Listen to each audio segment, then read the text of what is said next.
Hello hi നമസ്തേ നമസ്കാരം. നല്ല ഇടിച്ചു കുത്തി പെയ്യുന്ന മഴയത്ത് നമുക്കെല്ലാവർക്കും ആഗ്രഹം ഒന്ന് തന്നെയായിരിക്കും അല്ലേ? ഒന്നുകിൽ മൂടി പുതച്ച് കിടന്നുറങ്ങുക, അതും അല്ലെങ്കിൽ അതിലും സുഖം എന്തായിരിക്കും, മഴയൊക്കെ ആസ്വദിച്ച് പുറത്തേക്ക് നോക്കി അങ്ങനെ അങ്ങിരിക്കുക. പക്ഷെ കൂട്ടത്തിൽ നല്ല ചൂട് കാപ്പിയും കടിക്കാൻ നല്ല കറുമുറാന്നിരിക്കുന്ന എന്തെങ്കിലും ഒരു വടയോ സ്നാക്കോ ഒക്കെ ആണെങ്കിൽ അല്ലേ?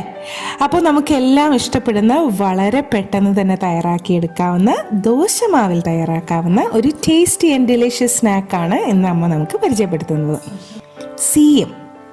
അപ്പോൾ എല്ലാവരും ചാനലൊന്ന് സബ്സ്ക്രൈബ് ചെയ്തേക്കണം പ്ലീസ്. എല്ലാവരും ചായയോ കാപ്പിയോ എന്തായാലും ഇട്ടോളൂ, ഓക്കെ?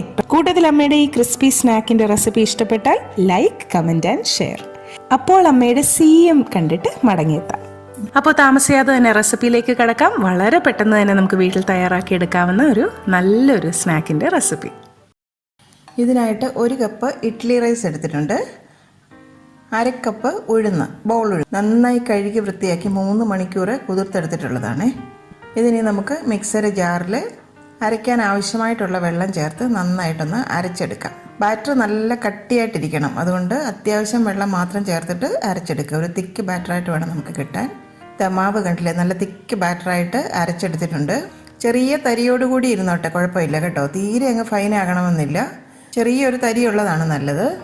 ഇഡ്ഡലി റൈസൊക്കെ ആകുമ്പോൾ നമ്മുടെ മിക്സർ ജാറിൽ അരയ്ക്കുകയാണെങ്കിൽ ചെറിയൊരു തരി ഉണ്ടാകും അതിനകത്ത്, അത്ര ഫൈനായിട്ട് അരയത്തില്ലല്ലോ. ഇനി ഒരു പാനിലേക്ക് ഒരു 2 ടേബിൾ സ്പൂൺ ഓയിൽ ചേർത്ത് കൊടുക്കാം. വെജിറ്റബിൾ ഓയിലാണ് ഞാനിവിടെ എടുത്തിരിക്കുന്നത്. എണ്ണ നന്നായിട്ട് ചൂടായിട്ട് വന്നു കഴിഞ്ഞാൽ 1/2 ടീസ്പൂൺ കടുക് അതിലേക്ക് ചേർത്ത് ഒന്ന് പൊട്ടിച്ചെടുക്കാം. കടുക് നന്നായി പൊട്ടിക്കഴിഞ്ഞാൽ 1 ടേബിൾ സ്പൂൺ ഉഴുന്നുപരിപ്പ് കൂടി ചേർത്ത് നല്ല ഒരു മണം വരുന്നിടം വരെ ഒന്ന് മൂപ്പിക്കാം. ഒരു പച്ചമുളക് വട്ടത്തിലരിഞ്ഞതാണ്, അതും കൂടി ചേർത്ത് കൊടുക്കാം. ഒരു വളരെ ചെറിയ സവോള നല്ല തരിതരിപ്പായി അരിഞ്ഞെടുത്തതാണ്, അതും കൂടി ചേർത്ത് കൊടുക്കാം. ഒരു 4-5 കറിവേപ്പില, അതും ചെറുതായി അരിഞ്ഞത് ചേർത്ത് കൊടുക്കാം. കൂടുതലിട്ട് വഴറ്റേണ്ട ആവശ്യമില്ല, ഉള്ളിയൊക്കെ ഒന്ന് ചെറുതായിട്ട് ട്രാൻസ്പെറൻ്റ് ആയി കിട്ടിയാൽ മതി. ഇനി നമുക്ക് ഫ്ലെയിം ഓഫ് ചെയ്യാം. ഇതിനി ഒന്ന് ചൂടാറിയ ശേഷം നമ്മുടെ ഈ ബാറ്ററിലേക്ക് ചേർത്ത് കൊടുക്കാം. എല്ലാം കൂടി ഒന്നങ്ങ് ഇളക്കിയെടുക്കാം. കണ്ടില്ലേ, ഇതുപോലെ നല്ല ഒരു കട്ടിയിലായിരിക്കണം ബാറ്റർ ഇരിക്കേണ്ടത്. ആവശ്യത്തിനുള്ള ഉപ്പും കൂടി ചേർത്ത് കൊടുക്കാം. ഉപ്പ് കൂടി പോകാതിരിക്കാൻ ശ്രദ്ധിക്കണം. കൂടാതെ ഒരു 3 ടേബിൾ സ്പൂൺ തേങ്ങ ചിരകിയത് കൂടി ഇതിലേക്ക് ചേർക്കാം. 1/2 ടീസ്പൂൺ മുഴുവനായിട്ടുള്ള ജീരകം, ക്യുമിൻ സീഡ്സ്, അതും കൂടി ചേർത്ത് കൊടുക്കാം. വീണ്ടും എല്ലാം കൂടി ഒന്ന് ഇളക്കി യോജിപ്പിക്കാം.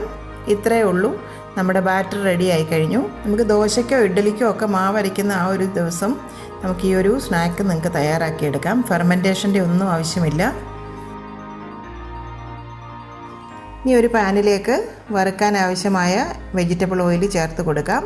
എണ്ണ നന്നായിട്ടങ്ങ് ചൂടായി എന്ന് ഉറപ്പ് വരുത്തി കഴിഞ്ഞാൽ കൈ ഒന്ന് നനച്ച ശേഷം മാവ് കുറേശ്ശെ എടുത്ത് ഇതുപോലെ എണ്ണയിലേക്കങ്ങ് ഇട്ട് കൊടുക്കണം.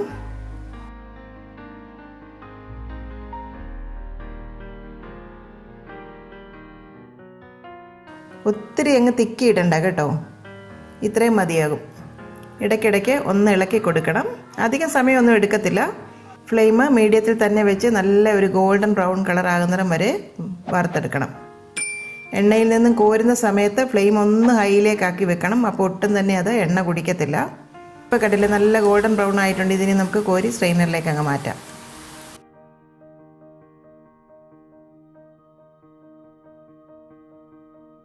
അടുത്ത ഒരു ബാച്ചും ഇതുപോലെ വറുത്തെടുക്കാം.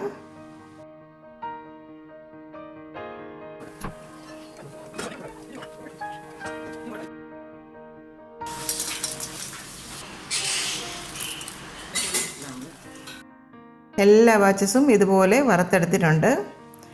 അവസാനമായി കുറച്ച് ഫ്രഷായിട്ടുള്ള കറിവേപ്പില കൂടി എണ്ണയിലേക്കിട്ട് ഒന്ന് ക്രിസ്പിയായി ഒന്ന് വറുത്ത് കോരി ഇതിലേക്ക് നമുക്ക് ചേർത്ത് കൊടുക്കാം. നല്ല ഒരു വൈറ്റ് ചട്നിയുടെ കൂടെയോ പുതിന ചട്നിയുടെ കൂടെയോ അതും അല്ലെങ്കിൽ മല്ലിയില ചട്നിയുടെ കൂടെയോ ഒക്കെ നല്ല അടിപൊളി കോമ്പിനേഷനാണ്. ഇത് നമുക്ക് ബ്രേക്ക്ഫാസ്റ്റായിട്ട് കഴിക്കാനും നല്ലതാണ് കേട്ടോ. അതല്ലെങ്കിൽ ടീ ടൈം സ്നാക്കായിട്ട് നിങ്ങൾക്ക് കഴിക്കാം. പുറം നല്ല സൂപ്പർ ക്രിസ്പിയാണ്, അകം നല്ല സോഫ്റ്റുമാണ്. ഞാനൊന്ന് മുറിച്ച് കാണിച്ചു തരാം, എത്ര ക്രിസ്പിയാണെന്ന് നോക്കി. അകം നല്ല സോഫ്റ്റാണ്, കണ്ടില്ലേ? ഉഴുന്നുപരിപ്പ് ഇതിനകത്ത് വറുത്ത് ചേർത്തിട്ടുണ്ടല്ലോ, അപ്പോൾ ഇടയ്ക്കിടയ്ക്കൊന്ന് നല്ലതായിട്ട് കടിക്കാൻ കിട്ടും. നല്ല ടേസ്റ്റിയായ ഒരു സിമ്പിൾ സ്നാക്കാണിത്. വീട്ടിലുള്ള ഇൻഗ്രീഡിയൻസ് കൊണ്ട് തന്നെ പെട്ടെന്ന് നമുക്ക് തയ്യാറാക്കിയെടുക്കാവുന്ന ഒരു സംഭവമല്ലേ. അപ്പം ഉണ്ടാക്കി നോക്കി നിങ്ങൾ ഫീഡ്ബാക്ക് മറക്കാതെ തന്നെ ഞങ്ങളെ അറിയിക്കണം. വീഡിയോയെ പറ്റിയുള്ള അഭിപ്രായം മറക്കാതെ തന്നെ കമൻറ്റ് ബോക്സിൽ എഴുതുകയും വേണം. ഞാനിപ്പോൾ ഇന്ന് നല്ല ഒരു വൈറ്റ് കോക്കനട്ട് ചട്നിയാണ് തയ്യാറാക്കിയിരിക്കുന്നത്. സിമ്പിളായിട്ടുള്ളൊരു കോക്കനട്ട് ചട്നിയാണ്. തേങ്ങയും ചെറിയ ഉള്ളിയും പച്ചമുളകും കൂടാതെ അതിനകത്ത് ഒരു സ്പൂൺ തൈരും കൂടി ചേർത്തിട്ടുണ്ട്. താളിച്ചെടുത്തിട്ടുള്ളതാണ്. നല്ല സൂപ്പർ കോമ്പിനേഷനാണിത് കേട്ടോ, ഈ ഒരു സീയത്തിൻ്റെ കൂടെ. ഞാനിതൊന്ന് മുറിച്ച് കാണിക്കാം. കണ്ടില്ലേ, നല്ല ക്രിസ്പിയാണ്, എന്നാൽ അകം നല്ല സോഫ്റ്റുമാണ്. ഇപ്പം ഞാൻ ഈ ചട്നിയുടെ കൂടെ ഒന്ന് കഴിച്ച് നോക്കട്ടെ. നല്ല സൂപ്പർ ക്രിസ്പി, നല്ല ടേസ്റ്റിയാണ് ഇത് കേട്ടോ. ആ ഉഴുന്നുപരിപ്പ് ഇങ്ങനെ കടിക്കാൻ കിട്ടുകയും ആ തേങ്ങയും പിന്നെ അത്യാവശ്യം ഒരു എരിവുണ്ട്, പിന്നെ ജീരകത്തിൻ്റെ ടേസ്റ്റും എല്ലാം കൂടെ വരുമ്പോൾ നല്ല ഒരു സ്നാക്കാണ്. ഇതാ എൻ്റെ കൊച്ചുമോള് ശ്രേഷ്ഠ, വാവ എന്നാണ് ഞങ്ങൾ വിളിക്കുന്നത്. ടേസ്റ്റ് ചെയ്യാനായിട്ട് ഇവിടെ എത്തിയിട്ടുണ്ട്. വാവയ്ക്കൂടെ ഒന്ന് കൊടുത്തു നോക്കട്ടെ.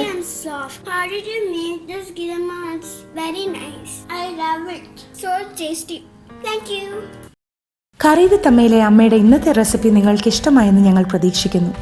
നിങ്ങളിൽ ഒരുപാട് പേര് ഈ റെസിപ്പീസ് എല്ലാം ട്രൈ ചെയ്ത് നോക്കി സക്സസ് ആയി എന്നറിയുന്നതിൽ ഞങ്ങൾക്ക് വളരെയധികം സന്തോഷം. നിങ്ങളുടെ ഫീഡ്ബാക്സും ഫോട്ടോസും എല്ലാം ഞങ്ങൾക്ക് വളരെയധികം വാല്യൂബിൾ ആണ്.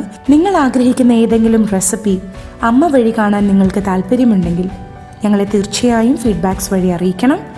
ഞങ്ങൾ അത് ഞങ്ങളുടെ റെസിപ്പീസിൽ ഇൻക്ലൂഡ് ചെയ്യുന്നതായിരിക്കും. കറി വിത്ത് അമ്മ ഇതുവരെ സബ്സ്ക്രൈബ് ചെയ്യാത്തവരായ ആരെങ്കിലും ഉണ്ടെങ്കിൽ തീർച്ചയായും സബ്സ്ക്രൈബ് ചെയ്യണം.